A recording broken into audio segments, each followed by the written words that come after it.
Assalamualaikum warahmatullahi wabarakatuh. Halo semuanya, perkenalkan nama aku Salsani Pratiwi dengan NIM C024022.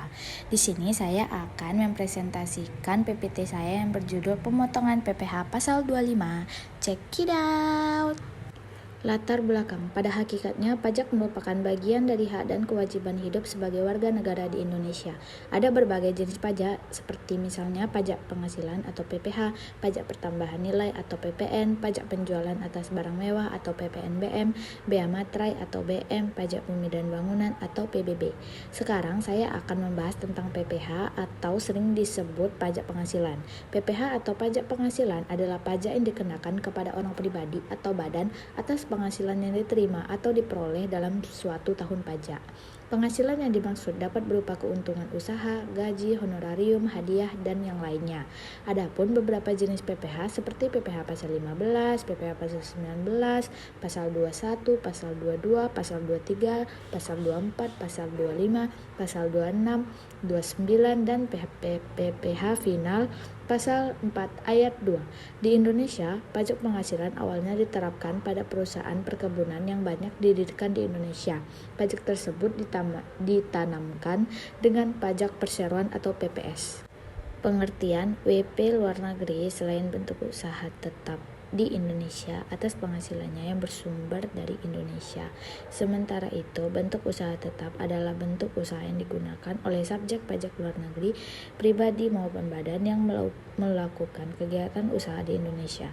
PPh pasal 26 adalah pajak penghasilan yang didasarkan pada Undang-Undang Nomor 36 Tahun 2008 tentang perubahan keempat atas Undang-Undang Nomor 7 Tahun 1983 tentang pajak penghasilan.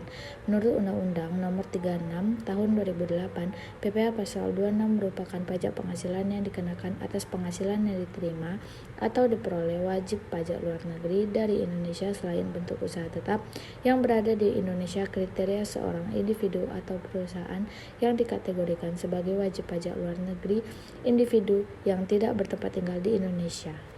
Tarif. Sesungguhnya tidak ada istilah jumlah tarif PPh pasal 25 karena bukan pengenaan pajak pada suatu objek pajak, melainkan sebutan dari sebuah angsuran pembayaran pajak penghasilan terutang.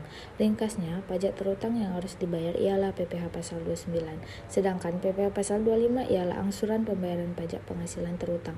Rumusnya ialah besar PPh terutang, PPh 29 dibagi dengan 12 bulan sehingga menghasilkan angsuran pembayaran pajak. Kemudian, berapakah besar PPh terutang yang perlu diangsur setiap bulan?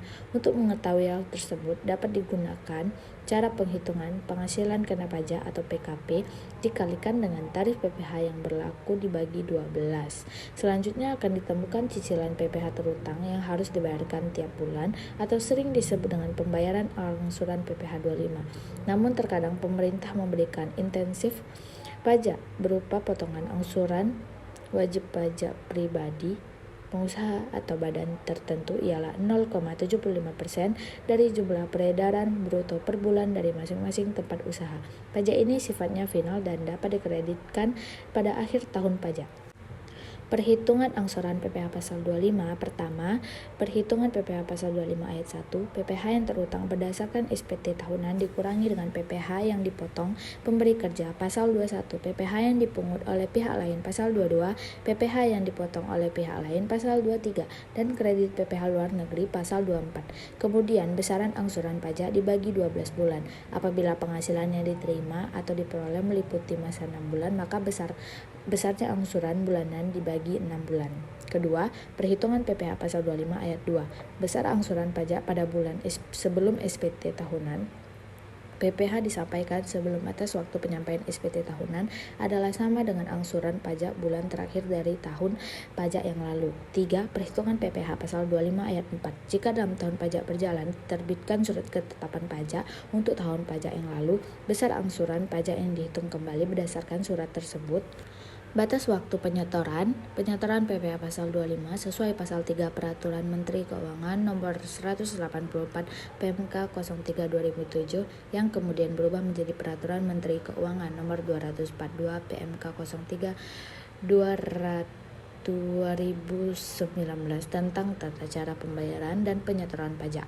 Dijelaskan jatuh tempo pembayaran paling lambat tanggal 15 bulan berikutnya setelah masa pajak berakhir. Apabila batas waktu penyetoran jatuh pada hari libur, contohnya Sabtu, Minggu, hari libur nasional, dan pemilihan umum, maka pembayaran dapat dilakukan pada hari berikutnya.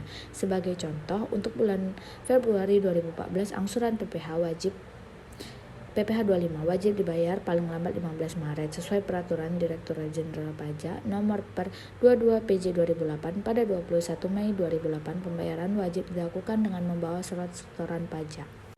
Berikut adalah contoh soal dari PPh pasal 25. Teman-teman bisa menyimak dengan seksama.